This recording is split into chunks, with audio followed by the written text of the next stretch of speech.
Okay, तो आज अपने बेसिकली जो टॉपिक डिस्कस करना है वो हमारे पास है पॉपुलेशन एंड डेमोग्राफी। ठीक है, कल्चर आपका कल्चरल हेल्थ का टॉपिक है पॉपुलेशन एंड डेमोग्राफी, जिसको जो है वो हमारे डिस्कस करेंगे।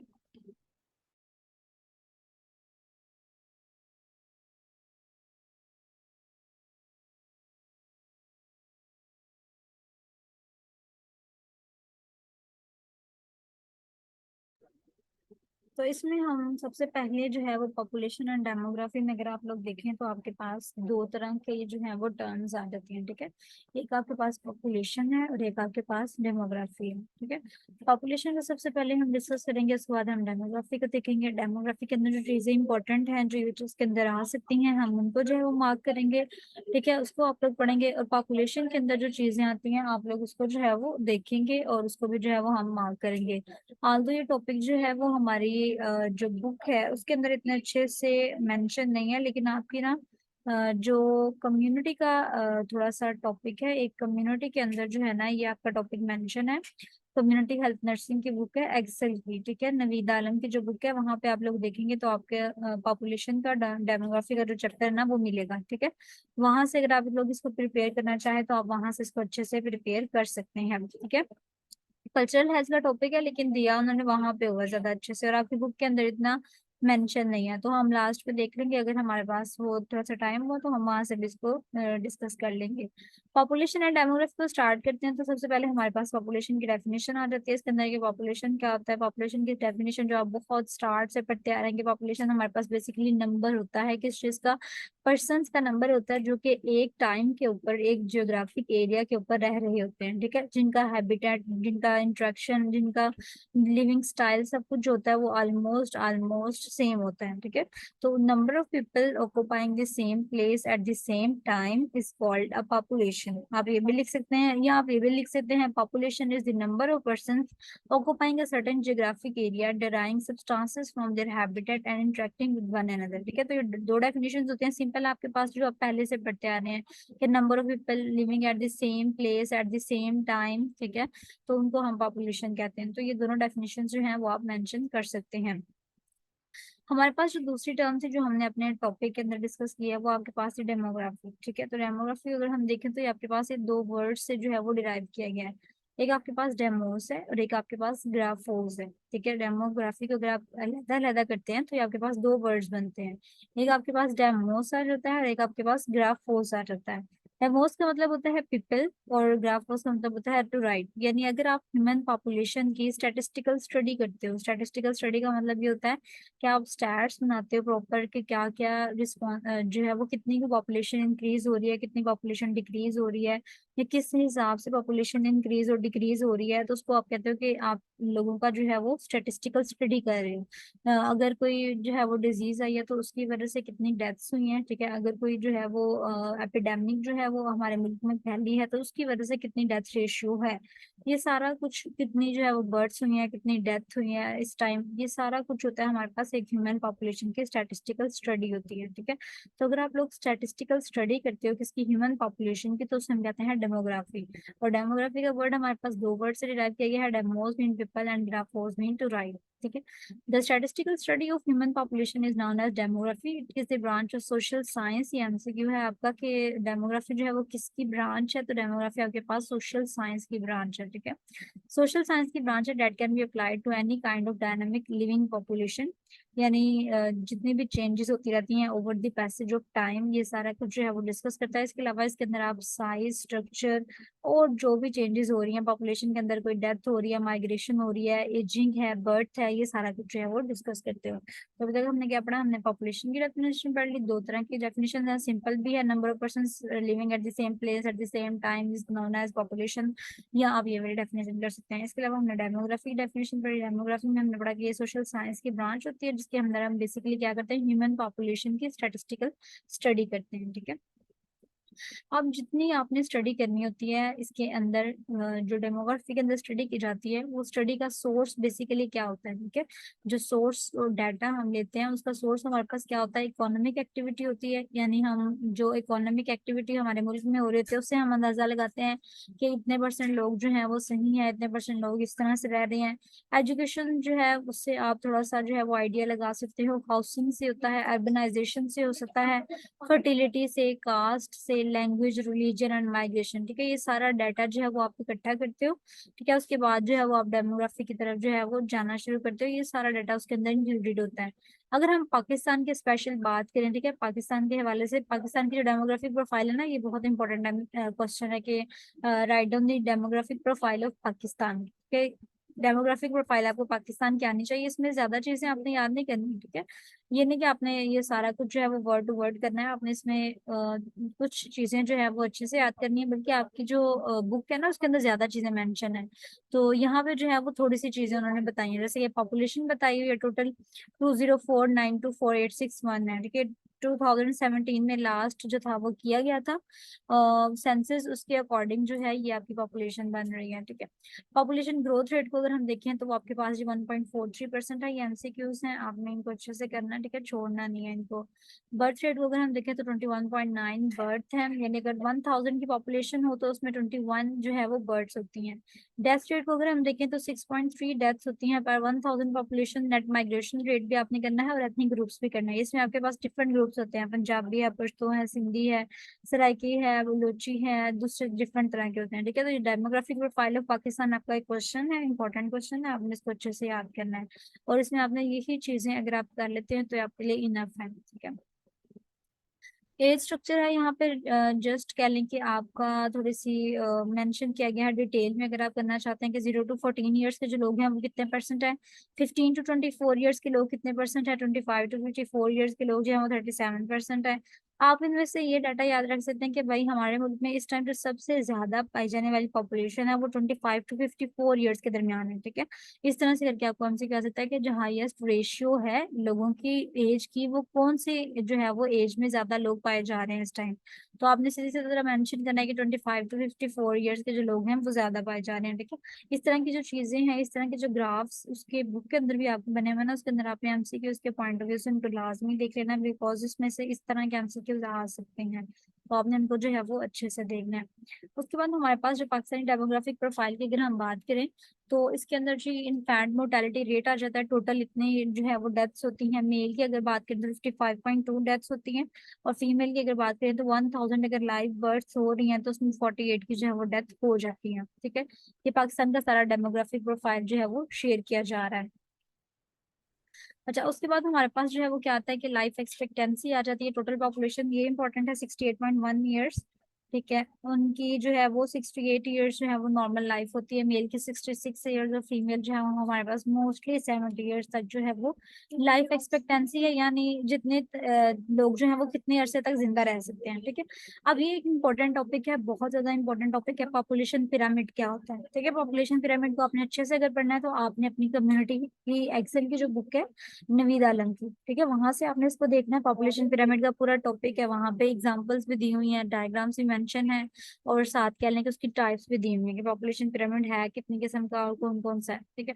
पिरामिड बेसिकली अगर हम सिंपल इसकी पहले डेफिनेशन देखते हैं, इसमें हम क्या करते हैं, ग्राफिकल रिप्रेजेंटेशन करते हैं किस चीज की, एज और सेक्स, यानी मेल का है या फीमेल का है, और एज के अकॉर्डिंग यानी कितनी एज के लोग जो हैं वो इसके अंदर रह रहे हैं, ठीक है। तो ये हमारे पास इस तरह से करके एक पिरामिड बनता है, जिसको आप ये कह सकते हो ये पिरामिड है। इसमें देखिए सबसे पहले आपको नीचे से एज पता भी चल रही है, यहाँ से एज पता चल रही होती है, ठीक है। ये आप साइड पे अगर देखें तो एजेस का कॉलम बना हुआ है, ठीक है। यहाँ पे कि ये 0 to 4 ईयर्स तक है, ये 5 to 9 ईयर्स तक है, 10 to 14 ईयर्स, 15 to 19, ये सारी एजेस हैं, ठीक है। और यहाँ पे मेंशन होता है कि ये मेल्स हैं और ये फीमेल्स हैं, तो ये आप इसको हम कहते हैं population pyramid, geographical representation of the population, ठीक है। उसको आप क्या कहते हैं, पॉपुलेशन पिरामिड कहते हैं। और इसके अंदर हमारे पास 3 तरह के पिरामिड्स आते हैं, ठीक है। यहाँ पे ना उन्होंने इतना अच्छा बताया नहीं था, वो मैंने इस तरह से आपके लिए एक लेदर से जो है वो इसकी टाइप्स लिखी हैं, आपको मैं आपको इसकी पिक्चर भी सेंड कर दूंगी। वैसे आपने ना इसकी टाइप्स अच्छे से करनी है, जो पॉपुलेशन पिरामिड है इसकी कितनी टाइप्स होती हैं, ठीक है। अब देखिए हमारे पास सबसे पहली जो टाइप होती है ना, इस तरह की या इस तरह की जो टाइप होती है, ये हमारे पास एक्सपेंसिव होती है। एक्सपेंसिव का मतलब होता है एक्सपेंडिंग, यानी ये एक्सपैंड कर रही है, ठीक है। ये देखें, ये स्टेशनरी है। स्टेशनरी का मतलब ये है कि इसमें जो पॉपुलेशन है ना वो कांस्टेंट रह रही है, ठीक है। मेल भी जो है वो कांस्टेंट हो गए हैं और फीमेल भी जो है वो कांस्टेंट हो गए हैं। ये हमारे पास स्टेशनरी टाइप है, ठीक है। और ये आपके पास कॉन्ट्रैक्टिव साइड है, यानी कॉन्ट्रैक्शन हो रही है, जिसके अंदर ये कॉन्ट्रैक्ट कर जाती है। जैसे यहाँ तक तो इंक्रीज हो रहा था, उसके बाद आहिस्ता आहिस्ता आहिस्ता डिक्रीज होना शुरू हो गया। अब इसका मतलब क्या होता है, ये चीज किस चीज को रिप्रेजेंट कर रही होती है, ये आपने देखना होता है, ठीक है। इस चीज का मतलब भी होता है, जैसे आपके पास अगर ये वाला पिरामिड आता है ना, इसको हम कहते हैं एक्सपैंडिंग पिरामिड, ठीक है। इसका मतलब क्या होता है आपके पास, इसका मतलब ये होता है, इसको आप ट्रायंगल भी कह सकते हो, ठीक है, ट्रायंगल पिरामिड या एक्सपेंसिव पिरामिड। इसका मतलब ये होता है कि बर्थ रेट जो है वो बहुत ज्यादा है, क्योंकि ये आप नीचे आएंगे ना तो यहाँ पे देखिए 0, 5, 10 ईयर्स लिखा है। मतलब नीचे वाली जो चीज है वो शो करती है बर्थ को, और जो ऊपर वाली चीज होती है वो हमारे पास शो करती है डेथ को, ठीक है। तो ये चीज हमारे पास शो कर रही है कि बर्थ रेट हमारे पास बहुत ज्यादा है, ठीक है। ये जीरो वाला कॉलम बहुत ज्यादा ज्यादा है, तो इसका मतलब ये है कि बर्थ रेट जो है हमारे पास बहुत ज्यादा है, ठीक है। अब ये आप लोग देखेंगे यहाँ पे तो हमारे पास जो 80, 75, 70 ईयर्स के लोग हैं वो बहुत कम है, ठीक है। इस एज के लोग जो है वो बहुत कम है, जिसका मतलब क्या है, डेथ रेट भी ज्यादा है, ठीक है। बर्थ रेट भी ज्यादा है हमारे पास, और यहाँ पे जो है वो कह लें कि डेथ्स भी बहुत ज्यादा हो रही हैं। तभी तो ये जो पीपल है देखिए कितने कम कम है, 70 के भी कितने कम हो गए हैं, 75 के भी कम हो गए हैं, 80 के भी कम हो गए हैं, ठीक है। तो डेथ रेट भी ज्यादा है आपके पास, और बर्थ रेट भी जो है वो ज्यादा है इसके अंदर, ठीक है। तो ये आपके पास एक्सपेंसिव पिरामिड होती है, कनकेव साइड्स होती हैं इसकी दोनों तरफ से। और ये आपके पास यूजली कंट्रीज जो शो करती हैं, ये हम आप लोग ये भी कर सकते हैं वैसे नाइजीरिया वगैरह, लेकिन ये है कि आपकी बुक के अंदर जो लिखी है आपने वो वाली करनी है एग्जाम्पल्स। उसके बाद आपके पास ये एक्सपेंसिव है। एक्सपेंसिव और ये दोनों जो है वो तकरीबन सेम ही होती हैं। हमने ये वाली पढ़नी है स्टेशनरी। स्टेशनरी में क्या होता है कि आपके पास बर्थ रेट जो होती है वो डिक्लाइन कर जाती है। जैसे ये देखें आपके पास यहाँ पे बर्थ रेट है ना, नीचे वाला कॉलम आपने देखना है, ये वाला नीचे वाली लाइंस आपने देखनी है, ये जो है वो ऐसा ऐसा कम हो गया है। जैसे पहले थोड़ा सा ज्यादा था, फिर ऐसा ऐसा यहाँ पे लास्ट वाली 3 लाइनें देखिए तो थोड़ा सा पीछे पीछे है, ठीक है। तो वो आपके पास थोड़ी सी कम हो रही है। और अगर आप डेथ रेट को भी देखते हो तो वो लाइंस जो है वो थोड़ी ज्यादा ही है, ठीक है। डेथ रेट थोड़ा सा लो होता है जी, ये आपने याद रखना है। यहाँ पे आपके पास डेथ रेट जो है वो बहुत ज्यादा लो है, और बर्थ रेट भी बहुत ज्यादा कम हो जाता है, ठीक है। यहाँ पे आप इसको भी देख सकते हैं, अगर आपको इस कॉलम की समझ ही ना आती तो आप कोई अच्छा सा भी लगा के देख सकते हैं। जैसे ये देखें, यहाँ पे आप देख सकते हैं, ये है कि जरा अच्छे से समझ आ जाएगा, ये एक्सपेंडिंग है। मतलब यहाँ पे आपके पास जो डेथ रेट है वो बहुत कह लें कि ज्यादा है, ठीक है, और बर्थ रेट भी बहुत ज्यादा है। यहाँ पे देखिए कॉन्ट्रैक्टिंग है, यानी यहाँ पे हमारे पास जो था वो ज्यादा ज्यादा ज्यादा, और यहाँ पे ऐसा ऐसा बर्थ रेट कम हो गया, ठीक है। बर्थ रेट जो है वो कम है यहाँ पे। और स्टेशनरी में क्या होता है, कोई फर्क नहीं पड़ता, सारा सेम सेम सेम ही जा रहा होता है, ठीक है। आपको अगर आसानी होती तो आप ये वाले भी कर सकते हैं, एक्सपेंडिंग, कॉन्ट्रैक्टिंग और स्टेशनरी। 3 तरह के पॉपुलेशन पिरामिड्स हैं। एक्सपेंडिंग होता है जो कि शो कर रहा होता है कि भाई बर्थ रेट ज्यादा हो रही है। कॉन्ट्रैक्टिंग होता है जो कि शो करता है बर्थ रेट कम है। और स्टेशनरी होता है जो कि शो करता है कोई फर्क नहीं पड़ा, दोनों चीजें बर्थ रेट कह लो या डेथ रेट कह लो वो बराबर है। इस तरह से जो है वो आप कर सकते हो। इसके अलावा 2 3 मैं आपको सेंड करूंगी, आपने उन तीनों को देखना है, ठीक है। उनकी एक्सप्लेनेशंस को स्पेशली देखना है। ये देखिए रैपिड ग्रोथ है, उसकी बेस बिग होती है।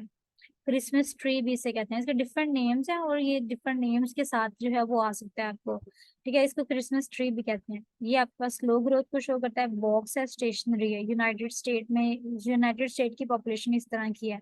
और ये आपको दी कप यानी कप की तरह होता है, इसमें नेगेटिव ग्रोथ होती है, यानी पॉपुलेशन जो है, क्योंकि बर्थ रेट कम है ना यहाँ पे, तो लॉस ऑफ पॉपुलेशन को ये चीज जो है वो शो कर रही होती है। तो इस तरह के डिफरेंट जो है हमारे पास, उन्होंने बहुत अच्छे अच्छे भी बनाए हैं, और कईयों में इतनी अच्छी समझ भी नहीं आती, लेकिन आपने मेन जो चीज याद रखनी थी वो ये याद रखनी थी, ठीक है। 3 तरह के पिरामिड्स हैं। एक आपके पास जो है वो ट्रायंगल शेप होता है, जिसको आप क्रिसमस ट्री कहते हो। एक आपके पास स्टेशनरी आ जाता है, ठीक है। और एक आपके पास कह लो कॉन्ट्रैक्टिव आ जाता है। ये एक्सपेंसिव है, ये कॉन्ट्रैक्टिव है, ठीक है। इसको अगर आप कॉलम्स में याद करना चाहते हो तो आप ये भी कर सकते हो। ये सबसे अच्छी जो है वो कह लो उन्होंने एक्सप्लेनेशन के साथ लिखा हुआ है। पॉपुलेशन पिरामिड बताया हमें, एक्सपेंसिव है, स्टेशनरी है, और ये कॉन्ट्रैक्टिव है। डेवलपमेंट किस तरह से हो रही है, यानी कौन कौन सा जो अंडर डेवलप कंट्रीज है उनके अंदर ये वाली पिरामिड शो हो रही है।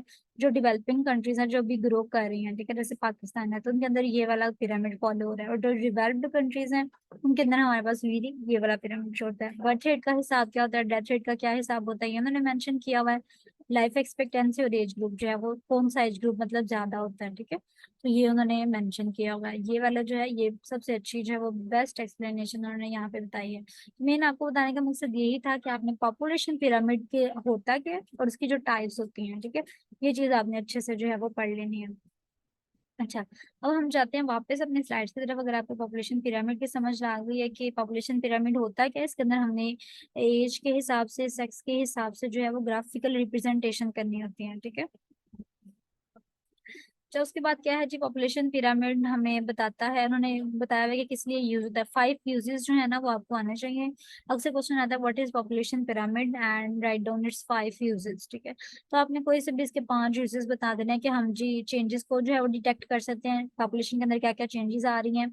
हम पैटर्न्स को जो है वो आइडेंटिफाई कर सकते हैं, पॉपुलेशन ग्रुप्स के पैटर्न किस तरह से चेंज हो रहे हैं, ठीक है। उसकी शेप से जो है वो हम पॉपुलेशन का इंटरप्रिटेशन कर सकते हैं कि अगर टॉप जो है वो उसकी नैरो है तो हमारे पास फर्टिलिटी रेट हाई होगा, अगर जो बेस है वो नैरो है तो फिर क्या होगा। इस तरह से करके हम दूसरे डिफरेंट तरह की इंटरप्रिटेशन कर सकते हैं, ठीक है। तो आपने कोई से भी 5 जो है वो आपके जहन में आए या आप गूगल कर लें, पॉपुलेशन पिरामिड के 5 यूजेस जो है वो आपको आने चाहिए, ठीक है। नेक्स्ट हमारे पास टर्म यूज होती है ज्यादातर अर्बनाइजेशन की। अर्बनाइजेशन क्या होता है? अर्बनाइजेशन होता है बेसिकली जिसमें हमारे पास एक लार्ज अमाउंट ऑफ पीपल जो है वो रूरल एरिया से उठ के अर्बन एरियाज में चले जाएं, ठीक है। क्योंकि रिसोर्सेज ज्यादा हैं, क्योंकि फैसिलिटीज ज्यादा है वहाँ पे, तो सारे जो लोग हैं वो रूरल एरिया से उठ के अर्बन एरियाज में चले गए, तो इसे हम कहते हैं अर्बनाइजेशन हो गई, यानी लोग जो है वो अर्बन एरियाज में ज्यादा हो गए। ये टर्म ही यूजली आती है अर्बनाइजेशन, व्हाट इज अर्बनाइजेशन या डिफाइन अर्बनाइजेशन, इस तरह की टर्म जो है वो यूजली आती है। तो ये आपको पता होना चाहिए कि अर्बनाइजेशन क्या होता है, ठीक है, जिसमें हमारे पास माइग्रेशन होती है एक लार्ज नंबर ऑफ पीपल की रूरल से अर्बन एरियाज के अंदर। अर्बनाइजेशन क्यों होती है ये तो आपको पता है, अर्बनाइजेशन क्यों हो सकती है, बाई इंडस्ट्रियलाइजेशन की वजह से, यानी इंडस्ट्रीज अगर ज्यादा होंगी तो वहां पे लोग ज्यादा जाएंगे। एम्प्लॉयमेंट अपॉर्चुनिटीज की वजह से हो सकती है, ठीक है, अगर एम्प्लॉयमेंट बेटर एम्प्लॉयमेंट अपॉर्चुनिटीज है तो वहां पे लोग ज्यादा जाएंगे। सोशल फैक्टर्स होते हैं कुछ, जैसे सिटीज के अंदर लोग रहना पसंद करते हैं क्योंकि उनका स्टैंडर्ड अच्छा होता है, एजुकेशन फैसिलिटीज ज्यादा होती हैं, ठीक है। इसके अलावा मॉडर्नाइजेशन यानी मेडिकल फैसिलिटीज ज्यादा है वहाँ पे, इंफ्रास्ट्रक्चर बहुत अच्छा है, यहाँ कंफर्टेबल लाइफ है, तो ये सारी चीजें जो है वो अट्रैक्ट करती हैं लोगों को। कॉजेज ऑफ अर्बनाइजेशन भी जो है वो आपको इन लिस्ट में आ सकती हैं कि आप कॉजेज बताएं या इफेक्ट्स बताएं अर्बनाइजेशन के, इन लिस्ट करने के लिए सिर्फ आपने याद करने हैं अर्बनाइजेशन की डेफिनेशन और उसकी कॉजेज और उसके इफेक्ट्स सिर्फ इनलिस्ट करने के लिए, ठीक है। अब इफेक्ट्स देखें, प्रॉब्लम ऑफ ओवर पॉपुलेशन जो है वो आ रही है, यानी क्योंकि हमारे पास ज्यादा लोग हो जाते हैं तो फिर ओवर पॉपुलेशन की जो है वो कंडीशन शो हो जाती है। डिसइंटेग्रेशन ऑफ ज्वाइंट फैमिली, सारी बातें, जो पेरेंट्स होते हैं वो यूजली विलेजेस में रहना पसंद करते हैं, जबकि उनके जो आगे से क्या लेके उनके जो बेटा है या जो उनके आगे से औलाद होती है वो क्या करते हैं, वो कहते हैं नहीं जी हमने शिफ्ट होना है, हमने यहाँ नहीं रहना है, ठीक है। तो वो आगे से जो है वो ज्यादातर यही उनकी कोशिश होती है कि हम सिटीज में जाके जो है वो सेटल डाउन हो जाएं, ठीक है। तो ज्वाइंट फैमिली जो होती है वो ये डिसइंटेग्रेट हो जाती है, ठीक है, इस तरीके से, और न्यूक्लियर फैमिली में कन्वर्ट हो जाती है। इसके अलावा क्राइम रेट्स जो है वो इंक्रीज हो जाते हैं क्योंकि ज्यादातर लोग जो है अर्बन एरियाज में आ जाते हैं, ठीक है। तो वहाँ पे क्राइम रेट जो होता है वो लोग, हर तरह के लोग आ जाते हैं ना, फिर ये तो ना कि सिर्फ अच्छे लोग ही आते हैं, हर तरह के लोग आते हैं, तो उनकी वजह से क्राइम रेट भी इंक्रीज हो जाता है। इसके अलावा कुछ रिलेशनशिप का भी मसला होता है, साइकोलॉजिकल इफेक्ट भी इनके शहर के लोग पता है इस तरह के होते हैं कि मतलब जिस तरह गाँव के लोग होते हैं कि वो आपस में अपनी लाइफ जो है वो डिस्कस करते हैं, उनको इस तरह से कोई कंसर्न नहीं होता, ठीक है, अपनी अपनी लाइफ में सब बिजी होते हैं, तो फिर ये साइकोलॉजिकल प्रॉब्लम्स जो है वो भी आती हैं। पोल्यूशन की प्रॉब्लम जो है वो फेस करनी पड़ती है, स्ट्रेस बहुत ज्यादा होता है, वुमेन जो है वो एम्प्लॉयमेंट की तरफ ज्यादा जा रही होती है शहर के अंदर, उनके अंदर स्ट्रेस बहुत ज्यादा होता है, ठीक है। माइग्रेशन की टर्म है ये, इसे सिंपल डेफिनेशन आपने करनी है, माइग्रेशन क्या होता है। माइग्रेशन में आपने जी मूव करना होता है एक बाउंड्री को क्रॉस करके, एक रेजिडेंशियल एरिया से, एक कम्युनिटी से दूसरी एरिया के अंदर, ठीक है। तो आप इसे कहते हैं कि हमने माइग्रेशन कर ली, ठीक है। माइग्रेशन बेसिकली जी थर्ड फैक्टर है चेंजेस इन पॉपुलेशन का। अच्छा, एक दफा ना ये जस्ट में क्वेश्चन आया था, write down the factors that are responsible for changes in the population, ठीक है। तो आपने ये क्वेश्चन नोट कर लेना अपने पास, write down the factors that are responsible for changes in the population, ठीक है।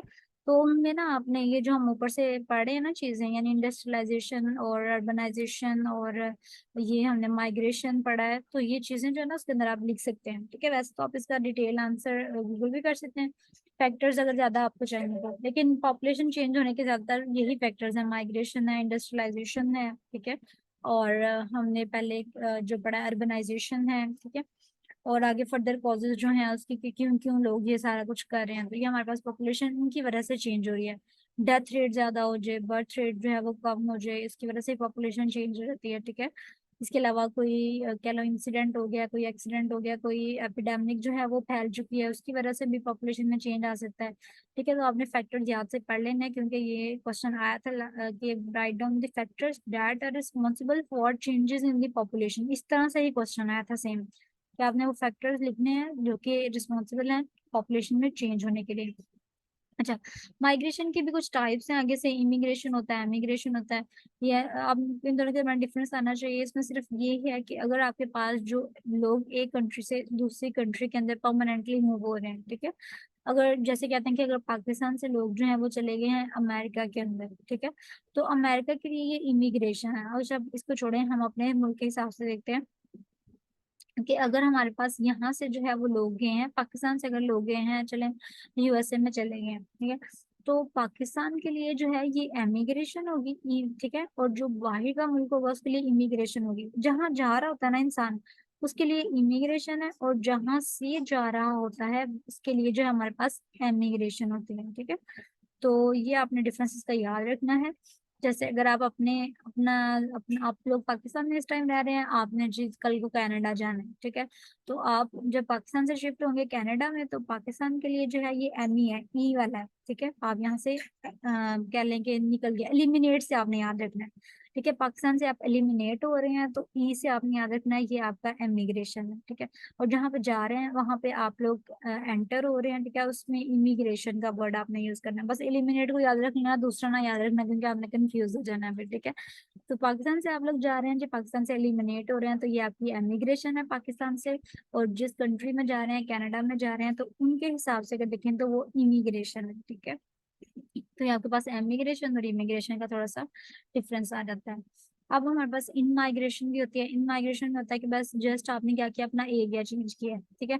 यानी आप पहले इस जो है वो एरिया में रह रहे थे, अब आप उस एरिया में रह रहे, ये होती है इन माइग्रेशन। अंदर अंदर माइग्रेशन। आउट माइग्रेशन होता है कि जब अपना कोई कह लो कि सिटी चेंज करो, ठीक है, अपना थोड़ा सा कंट्री के अंदर कोई सिटीज वगैरह का आपने चेंज किया, ठीक है। जैसे सिटीज नहीं, सॉरी, सिटीज अगर चेंज करोगे तो वो आपका इन माइग्रेशन में आएगा, ठीक है। लेकिन अगर आप लोग थोड़ा सा ज्यादा हाई लेवल पे चेंज करते हैं, जैसे वो कहते हैं कि अगर आपने माइग्रेशन की है फ्रॉम इस्लामाबाद टू लाहौर, ठीक है, तो जो माइग्रेशन होती है फ्रॉम इस्लामाबाद टू लाहौर, तो वो इन माइग्रेशन है लाहौर के लिए, ठीक है, लाहौर के अंदर आप आ गए हो। और आउट माइग्रेशन है फ्रॉम फॉर इस्लामाबाद, जहां से आप लोग जा रहे हो उसके लिए आउट माइग्रेशन है। और जिस शहर के अंदर आप लोग जा रहे हो उसके अंदर उसके लिए इन माइग्रेशन, ठीक है। वही हिसाब है कि आपने अगर जाना है, सिंपल बात है, इन्होंने ज्यादा थोड़ी सी कॉम्प्लेक्स करके लिख दिया कि अगर आप लाहौर से जा रहे हो इस्लामाबाद, ठीक है, तो जो लाहौर है उसके लिए ये आउट माइग्रेशन होगी, और इस्लामाबाद के लिए ये इन माइग्रेशन होगी, क्योंकि आप इस्लामाबाद के अंदर जा रहे हो, और लाहौर से जा रहे हो तो लाहौर को आपने आउट कर दिया, ठीक है, आउट माइग्रेशन हो जाएगी। Excuse me ma'am. Internal migration और एक्सटर्नल माइग्रेशन भी होती है।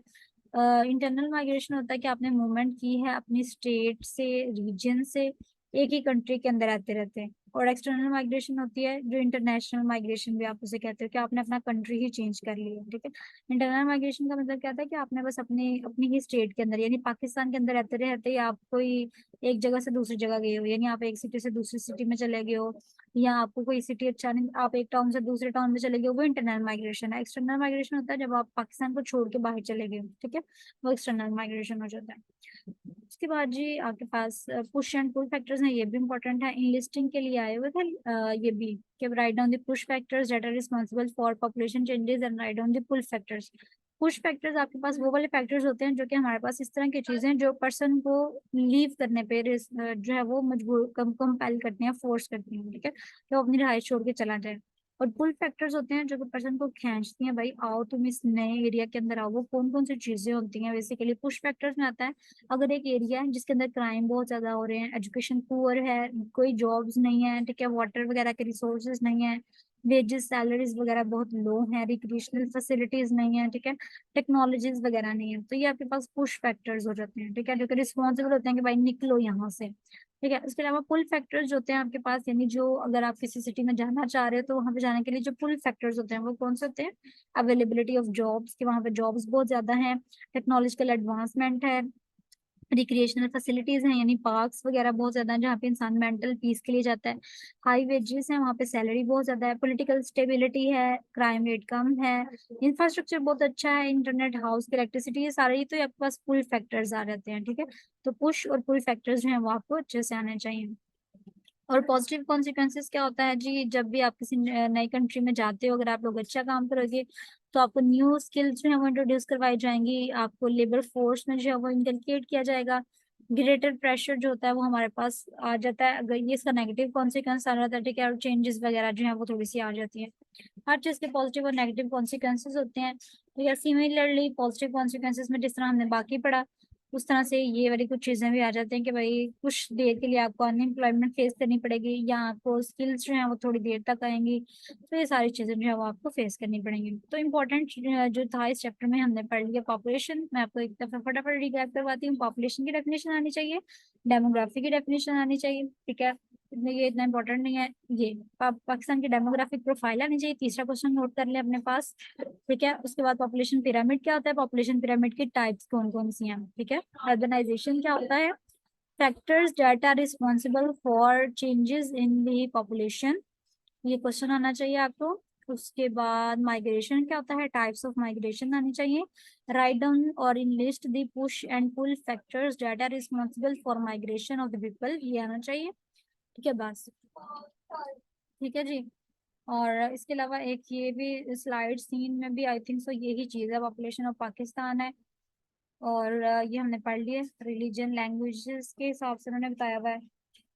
मेजर सिटीज कौन कौन सी हैं, ठीक है। पॉपुलेशन पिरामिड है, ठीक है, वही चीजें हैं।